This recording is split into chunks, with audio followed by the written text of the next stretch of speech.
Hello everyone. तो देखो, आपको तो थंबनेल देख करके पता चल गया होगा कि क्या पढ़ाने वाला हूँ। ये क्या है ना कि जो केमिस्ट्री है ना, फिजिकल केमिस्ट्री की बात हो रही है। इसमें क्या है कि कॉन्सेप्ट भी होते हैं, फॉर्मूले भी होते हैं। तो न्यूमेरिकल्स किया कैसे जाए, तो उसके लिए एक शॉर्ट नोट्स टाइप का समझो कि मतलब कि सारी चीजें इसमें मैं कवर कर दूंगा ज्यादा से ज्यादा 20 मिनट में। तो ये सारी चीजें आपको क्या करना, बार बार रिकॉल करना है और क्वेश्चन जाके सॉल्व करना है। तो बात हो रही है किसकी, एटॉमिक स्ट्रक्चर की बात हो रही है। चैप्टर नंबर केमिस्ट्री का है एटॉमिक स्ट्रक्चर। बहुत इंपॉर्टेंट चैप्टर है जेई के लिए। क्या जेई की बात कर लो। दिख नहीं रहा है ना यार, कोई बात नहीं, फिर से लिखूंगा। हार नहीं मानूंगा, रार नहीं मानूंगा। तो समझ गया ना कहाँ से दिखेगा, कहाँ से।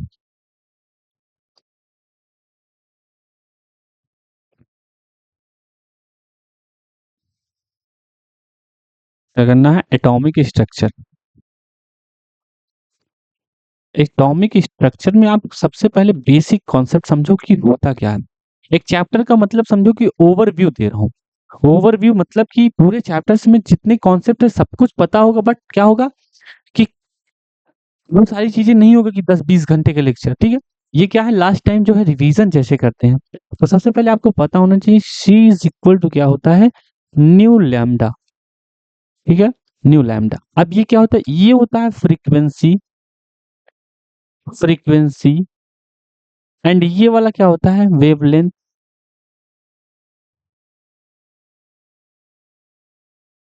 वेवलेंथ होते हैं। और ये होता है स्पीड ऑफ वेव।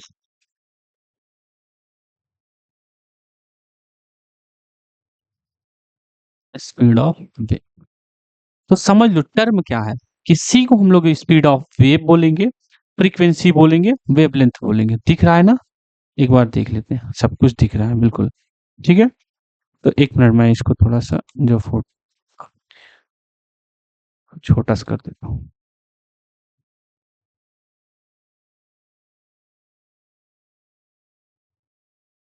ठीक है, ये यहां तक समझ में आया? अब हम लोग को पढ़ना है कि रिलेशन, इसी टॉपिक को बोलते हैं हम लोग relation between wave, frequency and wavelength. किसके किसके बीच में, रिलेशन बिटवीन वेव, फ्रीक्वेंसी, सारी चीजें वेवलेंथ में, हर एक चीज आपको पता चल गया।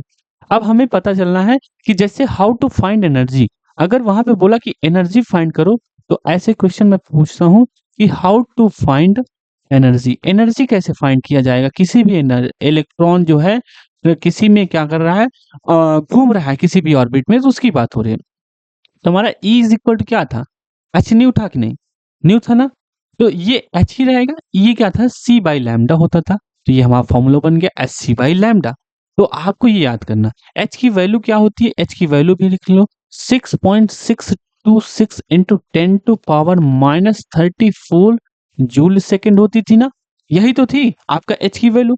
तो ये आप याद रखना। और E is equal to N H nu भी होता है, तो हम इसको पढ़ते हैं एन एच सी। ये एच है, ये एन है, ठीक है। N H C by lambda. तो ये भी बहुत इंपॉर्टेंट कॉन्सेप्ट है। तो समझो दो कॉन्सेप्ट आपको मिल गया।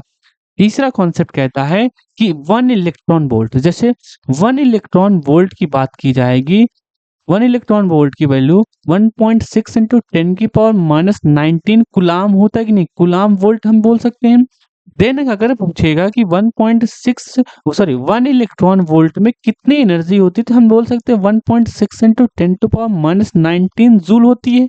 बोल सकते हैं ना। तो याद रखना कि ये कन्वर्जन आ जाता है, कि जैसे बोल दिया कि 16 इलेक्ट्रॉन वोल्ट है, आप इसको कन्वर्ट करो, क्या करो, जूल में, तो कन्वर्ट हो जाता है।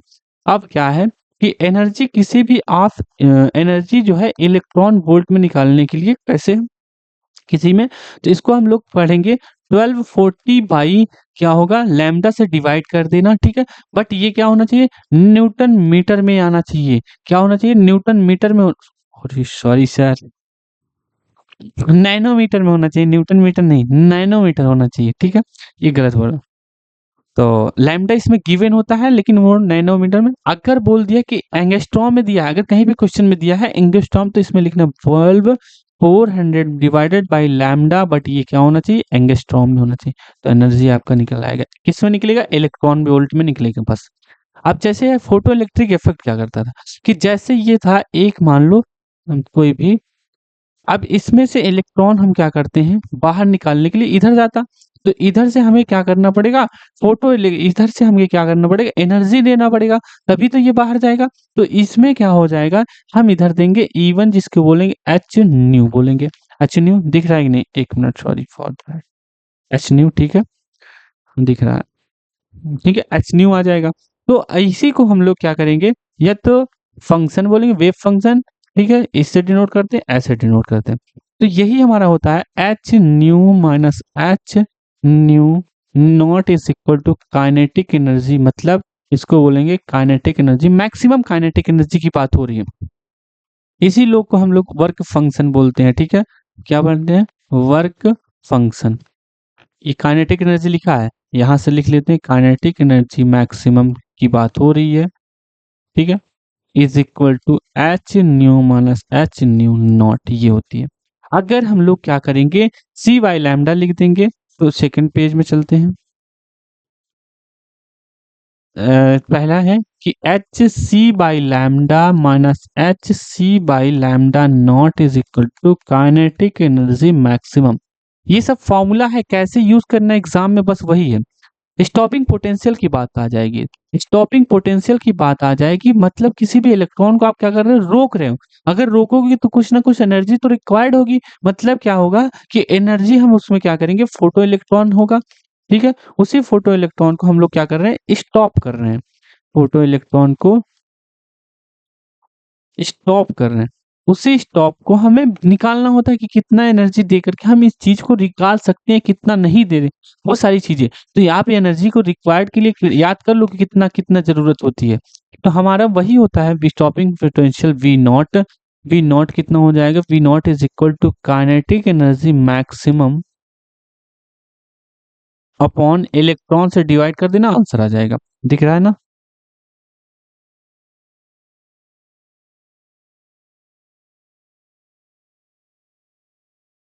ये क्या हो रहा है भाई, हाँ दिख रहा है, ये इलेक्ट्रॉन से ही डिवाइड किया गया है, ठीक है। देख लो, यहाँ तक अगर ना समझ में आया तो एक बार बता दो, कमेंट में लिख देना कि समझ में आ रहा है कि नहीं। चीजें जो है बहुत आसान होती है। सातवां कॉन्सेप्ट आ जाएगा, सेवेंथ में हमारा होता है। सेवेंथ में हम लोग रिलेशन बिटवीन हम पढ़ेंगे एंगुलर मोमेंटम वगैरह। तो mvr is equal to N H upon में 2 पाई, ठीक है, यही तो होता था ना एंगुलर मोमेंटम।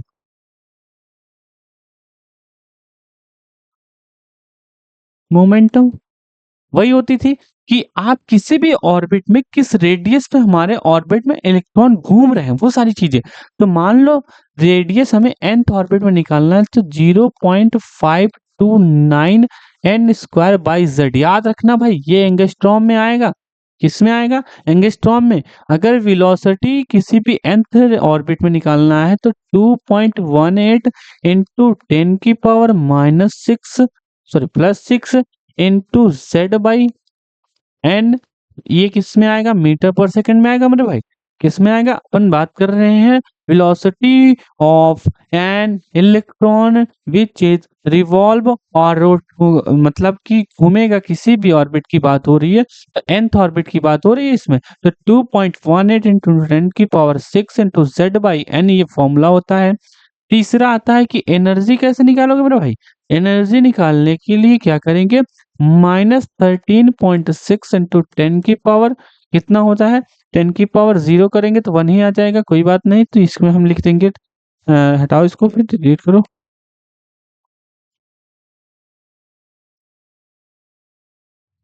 ये रेश हो गया, ठीक है।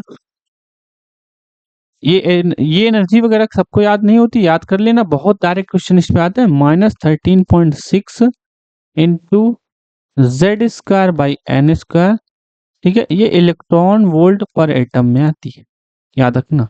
और एक होता है कि total energy is equal to minus kinetic energy is equal to कितना होता है, पोटेंशियल एनर्जी बाई यू। समझ में आया? हाइड्रोजन स्पेक्ट्रम की बात होगी तो हाइड्रोजन स्पेक्ट्रम में आप रखना याद, थोड़ा जल्दी हो जाएगा तो रोक लेना मेरे भाई, एक बार देख लेना, सारे कॉन्सेप्ट देख लेना, बहुत इंपॉर्टेंट होते हैं। हाइड्रोजन स्पेक्ट्रम की बात आ जाएगी तो ये आ जाएगा wave number 1/λ is equal to RH, याद रखना RH, ठीक है, 1/n, ठीक है, NL, L मतलब है लोअर ऑर्बिट की बात हो रही है भाई, इसकी NL, इसका स्क्वायर रहेगा -1/NH, ऑर्बिट की बात हो रही है, इसकी हायर ऑर्बिट का, मतलब इसमें n1 square minus 1/n2 square का होल ये हो जाएगा इंटू जेड स्क्वायर। इसको मैं लिख दे रहा हूँ लेकिन दिखेगा नहीं तो इधर लिख दे रहा हूँ, जेड स्क्वायर ये भी मल्टीप्लाई है, ठीक है, तो ये आता है। अब क्या है 31 कॉन्सेप्ट हमारा और होता है कि इलेक्ट्रॉन को क्या होगा, काइनेटिक एनर्जी की नीड होती है। ये क्या है कि एसोसिएटेड एसोसिएटेड वेव लेंथ होती है, ठीक है, यही होगा। तो वही हमारा वेवलेंथ की जरूरत क्या होगी, तो लैम्डा को, ये क्या था कि जो इलेक्ट्रॉन है उसमें काइनेटिक एनर्जी और वेवलेंथ में थोड़ा सा रिलेशन ही बताना था। लैम्डा इज इक्वल टू क्या था, h/√2m काइनेटिक एनर्जी, ये होता था, याद रखना, बहुत इंपॉर्टेंट होता है बहुत। और कभी कभी हो जाता है h/2m⁴, और ये हो जाएगा VD, पोटेंशियल डिफरेंस की बात हो रही है, तो ऐसे ये भी कॉन्सेप्ट आ जाता है। हाँ, अब ला एक कॉन्सेप्ट और है, हाइजनबर्ग हाइजनबर्ग अनसर्टेनिटी प्रिंसिपल, किसकी बात हो रही, PLE होता है, ठीक है। तो ये इसमें होता है डेल्टा एक्स, मतलब किसी भी पार्टिकल जो मूवमेंट होता है आप समझ लो कि ना तो उसका आप इस कोई पोजीशन बता सकते हो ना तो वेलोसिटी, एक साथ की बात हो रही है। Delta P is greater than h/4 पाई, ठीक है, ये होता है। हम इसको लिखेंगे डेल्टा एक्स, इसको लिख देंगे m इंटू डेल्टा वी लिख सकते हैं। तो ये हमारा m कांस्टेंट रहता है, मतलब बाहर कर सकते हैं, ग्रेटर देन और इक्वल टू h/4 पाई, वही कर देंगे। नेक्स्ट पेज में हम लिख सकते हैं कि m delta X into delta V is equal to, sorry, equal to और equal to greater than h/4 pi आता है। याद रखना बहुत जरूरी होता है, ठीक है। तो एक पेज मुझे और ऐड करना पड़ेगा, स्लाइड ऐड कर लेता हूँ फिर।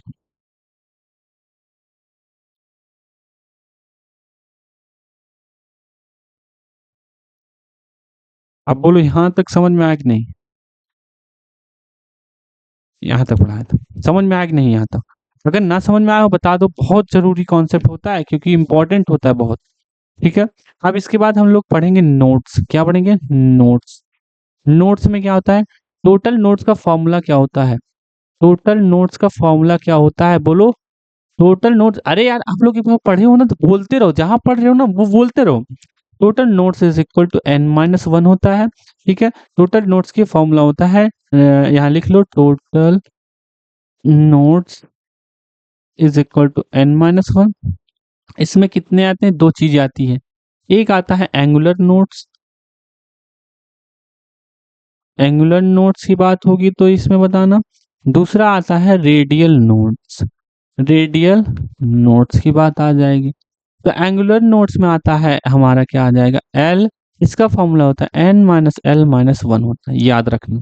अब फिर चढ़ेंगे हम लोग 4 क्वांटम नंबर पढ़ेंगे, 4 क्वांटम नंबर, याद हो जाने चाहिए सारे कॉन्सेप्ट। जैसे हम लोग क्या करते थे जब पढ़ाई करते थे, ये सारी चीजें रट उठती थी क्वेश्चन ज्यादा करने से बार बार। तो 4 क्वांटम नंबर में पहला क्या क्या आ जाएगा, पहला आता है हमारा n आता है, n l m, ठीक है, s। तो n को हम लोग पढ़ते हैं अजीम्यूथल, सॉरी प्रिंसिपल क्वांटम नंबर पढ़ते हैं, n को हम लोग प्रिंसिपल क्वांटम, l को अजीम्यूथल क्वांटम नंबर, इसको पढ़ते हैं मैग्नेटिक क्वांटम नंबर, ये होता है स्पिन क्वांटम नंबर। तो l की वैल्यू, अगर हमारा l की वैल्यू क्या होती है, l की वैल्यू 0 किसके लिए होती है, l की वैल्यू 1 किसके होती है, कमेंट में लिखो। 2 किसके लिए होते हैं, एल की वैल्यू 3 किसके आते हैं, तो ये एस के लिए होती है, पी के लिए होती है, ये डी के लिए होती है, ये एफ के लिए होती है। कमेंट में आप लोग लिख देते हैं जल्दी से।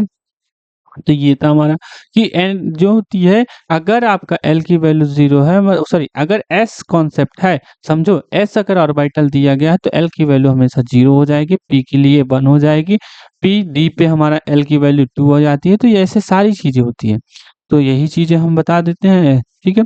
और अगर कोई एग्जांपल दिया जाए, बोलो।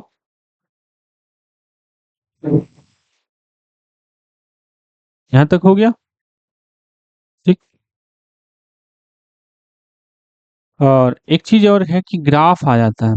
ग्राफ क्या होता है, अगर बोलेगा कि ग्राफ आप जो है ये कैसे चल रहा है, अगर ग्राफ बोला जाए ये एक्स एक्सिस है और ये वाई एक्सिस, ये, ये वाई एक्सिस है। आपको बोला कि ग्राफ आप इसमें और ये स्मॉल आर में रिलेशन दिखाओ, तो हमेशा याद रखना कि जो एस होता है वो कहाँ से स्टार्ट होता है, ऊपर से। बाकी सब कुछ जो होता है ओरिजिन से स्टार्ट होता है, पी डी एफ याद रखना। और दूसरा कॉन्सेप्ट क्या होता है कि, और ऐड करना पड़ेगा नहीं, ठीक है, ऐड है। और दूसरा जो है, अगर आप में कहेगा कि आर में निकालो और आर स्क्वायर स्मॉल आर में निकालो, तो चार ही चीजें क्या होती है, एस तो यहीं से स्टार्ट होगा, ठीक है, और पी डी एफ हमारा यहाँ से स्टार्ट होगा। बट याद रखना कि अगर आर स्क्वायर हो गया तो सारा कुछ हमारा पॉजिटिव में आएगा, मतलब ऊपर जाएगा, तो ये सारी चीजें यहीं पे आ जाएगा। रेडियल को टच करेगा, बस इस वाले एक्सिस को टच करेगा, नीचे नहीं जाएगा, क्योंकि स्क्वायर है ना, सारी कुछ पॉजिटिव हो जाता है। आप तो पढ़ गए हो मैथ्स, जेई वाले तो पढ़े हैं, नीट्स वाले भी कर लिए होंगे, तो ये नीट्स वगैरह में कर सकते हैं, नीट वगैरह में एग्जाम आता है, नीट्स नहीं नीट होता है, ठीक है। सॉरी फॉर माई मिस्टेक, समझो ये सारी चीजें, ठीक है, बहुत इंपॉर्टेंट कॉन्सेप्ट होता है, एग्जाम में आता ही रहता है हर जगह, ठीक है। एक और बता देता हूँ, चलो, चलो इतने बहुत इंपॉर्टेंट, ये सारी चीजें देख लो एक बार, ठीक है। कितने मिनट का वीडियो हो गया, 17 मिनट में है, मैंने कहा 20 मिनट देना। सारी चीजें जो है मैंने करवा दिया है। अ, ठीक है, इतना करना, और एग्जाम के लिए प्रीवियस ईयर सॉल्व करते रहो, ठीक है, बहुत जरूरी है प्रीवियस ईयर। अगर प्रीवियस ईयर नहीं करोगे, समझो कि एक स्टेप पीछे हो बच्चों से। चलो, पढ़ते रहो, मचाते रहो।